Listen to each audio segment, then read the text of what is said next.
Imagine for a moment you're standing in, oh, say a big city like New York, where the streets are all laid out in this perfect grid. You're at point A, you need to get to point B. Simple enough, right? But you can't just fly over the buildings. No cutting diagonally through a block. You have to stick to the streets. So how do you figure out the shortest distance then? It's something we kind of do all the time, maybe without thinking much about it. But this isn't just, finding the quickest way to grab coffee. This whole scenario, it's actually the starting point for a really fascinating bit of math called taxicab geometry. It's what's called a non-Euclidean geometry, basically a different way of looking at space distance, and it can be pretty surprising. So our mission today is to unpack this taxicab geometry. What is it? How is it so different from the geometry we all learned back in school? And maybe the coolest part, where does it actually show up in the real world? We'll look at things like city planning, maybe even video games. And we are incredibly lucky today. We have a truly brilliant mind joining us, an expert mathematician, actually a Fields Medal winner, to help us navigate this grid of ideas. Welcome to the show. Thank you. It's a real pleasure to be here. Taxicab geometry is one of those areas that feels simple on the surface, but it really opens up a different way of thinking mathematically. Yeah, that's a great way to put it. Okay, so let's break it down. Normally, when we think distance, we think straight line, as the crow flies. Right. And that's usually tied to the Pythagorean theorem, right? That familiar DEAB equals quos, y1, y2, 2. That's our standard Euclidean distance. But what happens when the rules change? When you can't take that straight line? Well, that's the core of it. The definition of distance itself changes. In taxicab geometry, sometimes called Manhattan distance, or the O1 metric L1, we measure differently. Instead of that square root formula, it's simply the sum of the absolute differences in the coordinates. So dTAB equals f1 by 2 plus y1, y2. Okay. This specific metric, it was formally laid out by E.F. Krauss back in '75, but the idea in the practical sense of it is obviously much older. It's how people naturally think about distance in grid-like places. Right, the taxicab analogy you started with really nails it. You can only go horizontally or vertically, like city blocks. No shortcuts through buildings. Exactly. And what's mathematically interesting is that even though it's different, this taxicab distance still behaves like a proper metric. Meaning Meaning it follows certain fundamental rules. Distance can't be negative. It's zero only if you're measuring from a point to itself. that makes sense. The distance from A to B is the same as B to A, that's symmetry. And crucially, it still obeys the triangle inequality. The triangle inequality. So taking a detour through some point C won't make your trip shorter than going directly from A to B. Precisely. dtxz will always be less than or equal to dtxy plus dtyz. It's a consistent way to measure distance, just based on different movement rules. That city grid analogy really helps visualize it. So if we compare the two distances, the straight line crow flies one and this taxicab one, how do they stack up? Is one always longer? Can they be equal? Good question. There's a clear relationship. The Euclidean distance, dExyy, is always less than or equal to the taxicab distance, dtxy. Okay, the straight line is always shortest. Yeah. That tracks. Right. But they can be equal. They're exactly the same if, and only if, your 2 points A and B lie on the same horizontal or vertical line. So if you're just going straight east or straight north, no diagonal movement needed, then the taxicab just drives that straight line distance anyway. Exactly. The path along the grid is the straight line path in that case. Yeah. But as soon as you need to move both horizontally and vertically, like go 3 blocks east and 2 blocks north, the taxicab distance, which would be 5 blocks, is definitely longer than the straight diagonal line you draw on a map. Okay, that makes sense. And here's another really interesting twist. In Euclidean geometry, between 2 points, there's generally only one shortest path, that straight line. Right. But in taxicab geometry, there can be many shortest paths.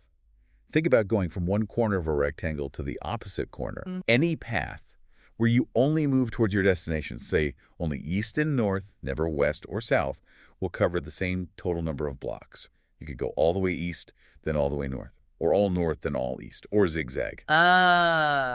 As long as you don't double back, the total distance is the same. Precisely. The number of east steps and north steps is fixed. You just change the order you take them in. So multiple shortest routes. That's genuinely mind-bending. Okay, so if distance changes and the idea of a shortest path gets fuzzier, what does that do to shapes? Like, what on earth does a circle look like in taxicab geometry? I have a feeling it's not round. You are absolutely right to suspect that. This is where things get visually weird, but mathematically consistent. A circle, definition-wise, is still the set of all points equidistant from a center. Okay, standard definition? But because we're using the taxicab distance, the shape you get isn't round. If you plotted all points, say, 3 blocks away from a center point, using this by 1 by 2 plus y1, y2 distance, Yeah. you get a square. But it's rotated by 45 degrees. It looks like a diamond. A diamond. Not a circle at all. Wow. You're not visually, no. Imagine standing at an intersection. All the points exactly 2 blocks away form this perfect diamond shape around you. Okay, I can picture that. But wait, if the shape of a circle changes that dramatically, what does that mean for pi? You know, the ratio of circumference to diameter. You've hit on one of the most famous consequences of taxicab geometry. It forces us to rethink pi. In our normal Euclidean world, pi is about 3.14159. Yeah, the number we all know. In taxicab geometry, if you take that diamond-shaped circle, calculate its circumference using taxicab distance along its perimeter, and divide by its diameter measured along an axis, Okay. you get 4. Exactly. Hold on, pi is 4, just 4, flat out. In taxicab geometry, yes. Pi t, we sometimes call it, equals 4. That just feels wrong. How can pi be a nice, neat integer like 4? My whole mathematical upbringing is screaming right now. It's a common reaction. It feels fundamentally strange because we're so used to Euclidean rules. But it makes perfect sense within the taxicab system. Think about that diamond circle with radius r, meaning all points on the diamond edge are taxicab units from the center. If you measure its perimeter moving along the grid-aligned edges, the total length is 8r. Okay, 8r for the circumference. In the diameter. If you measure it across the center, say purely horizontally or purely vertically, it's 2r. Right, r units each way from the center. So circumference over diameter is 8r divided by 2r, which simplifies to 4. Okay, when you lay it out like that, it works. It's just, wow. So pi isn't this universal constant across all geometries. That's exactly the takeaway. It shows that constants like pi are defined within a specific geometric system. Change the system, change the definition of distance, and the constant associated with shapes in that system can change too. It's a powerful lesson in mathematical relativity, if you will. Absolutely mind-bending. Okay, so circles become diamonds, pi becomes 4. Does this weirdness extend to other shapes too? Like, what about something basic like a line segment or midpoints? Oh, absolutely. The changes ripple through everything. A line segment, for instance. In Euclidean geometry, it's that single straight path. The unique shortest path. Right. But we just established that in taxicab geometry, there can be multiple shortest paths between 2 points, A and B. The zigzagging ones. So the set of points on the segment between A and B isn't just one line. It's actually all the points contained within the rectangle defined by A and B as opposite corners. Any point inside that rectangle lies on some shortest taxicab path between A and B. So the segment becomes a whole rectangle. Effectively, yes, in terms of containing points on shortest paths. Yeah.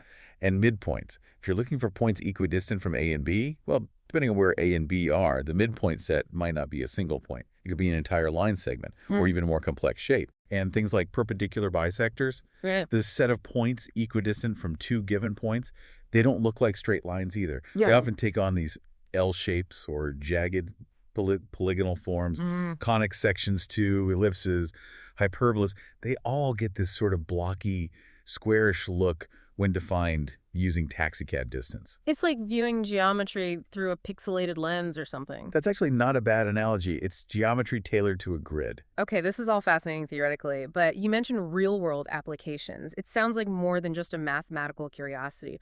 Where does this actually get used? Well, connecting it back to the start, taxicab geometry is incredibly useful for modeling movement in human-made environments, especially cities built on grids. That Manhattan distance name isn't an accident. Right, the taxi example. Yeah, exactly. Think about emergency services dispatch. A fire department needs to send the closest truck. They won't calculate the SATIX as the crow flies distance. Because trucks don't fly? Precisely. They'll calculate the distance along the road network, which in a gridded city is essentially the taxicab distance. Assuming similar travel speeds, the truck with the shortest taxicab distance gets there fastest. It's also fundamental in urban planning and logistics.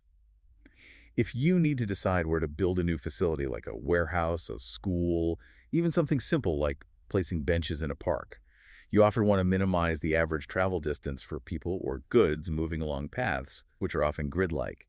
Taxicab distance is the metric you'd use for that kind of optimization. That makes perfect sense. You're optimizing for the actual path people or vehicles take. Exactly. Placing a new hospital, figuring out delivery routes. Anywhere movement is constrained primarily to horizontal and vertical paths, taxicab distance provides a more realistic model than Euclidean distance. Okay, that connects the math to the real world really effectively. It makes me think about efficiency. In Euclidean geometry, we have the famous isoperimetric problem, the idea that for a given perimeter, the circle encloses the largest area. Princess Dido and the ox hide, that legend. Right, a classic result. The circle is the most efficient shape in that sense. Does that hold true here? Is the taxicab circle, that diamond shape, the most efficient shape in taxicab geometry? Ah, another great question where the answer flips. No, the taxicab circle, the diamond, is not the most efficient shape in taxicab geometry. It's not. Then what is? It's the square, the regular axis-aligned square. The square. Really? Yes. In the taxicab plane, if you take all shapes with the same taxicab perimeter, the square, aligned with the grid axis, is the one that encloses the maximum area. And conversely, for a fixed area, the square has the minimum taxicab perimeter. So the humble square beats the circle in this world. It does. And think about it. This might offer a subtle mathematical justification for why we build so many things using squares and rectangles in grid-based environments like cities. It's inherently efficient in terms of maximizing space for a given boundary length when movement follows the grid. That's actually profound. The shape of our buildings reflecting the underlying geometry of movement. Wow. Okay, cities, planning. What about other areas? You hinted at video games earlier. Yes, video games, especially grid-based ones, are a fantastic playground for taxicab geometry. Think about a game like Factorio. Oh yeah, the factory building game. Very grid heavy. Exactly. When you lay down conveyor belts or pipes or walls, you're placing them on a strict grid. The game often calculates the length or resource cost based on taxicab distance. So if you need to connect 2 points, building a path that goes straight across their points, then straight up uses the exact same number of belt pieces as a path that zigzags diagonally between the same 2 points. Ah, because the total number of horizontal moves plus vertical moves is the same. Precisely. The game mechanics directly reflect taxicab distance rules for those elements.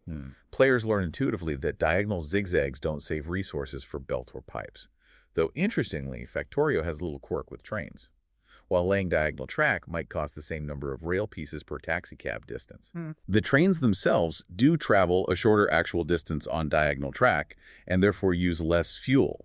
Yeah. Their movement physics aren't strictly limited by the taxicab metric in the same way the belts are. Huh. So the game uses a mix. Taxicab for building, but maybe closer to Euclidean for train travel. It seems that way, yeah. It's a neat example of where a mathematical model meets game design choices.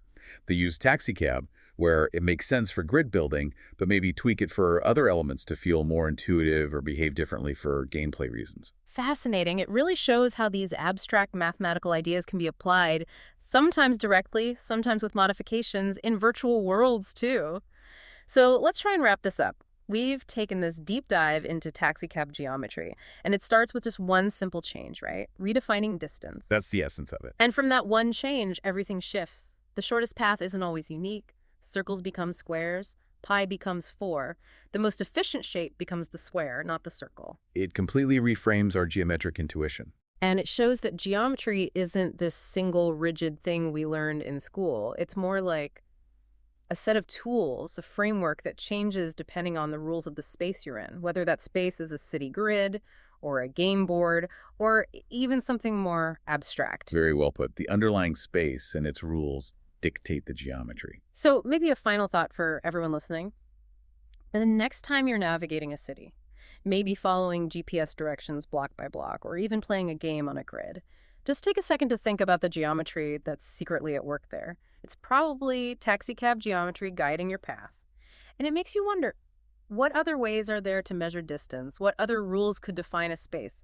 And if we changed those rules, what other strange, surprising shapes and answers might we discover? That's the beauty of mathematics, isn't it?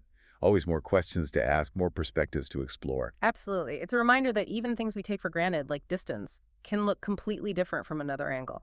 Thank you so much for walking us through this today. It's been genuinely enlightening. My pleasure entirely. It was great fun discussing it.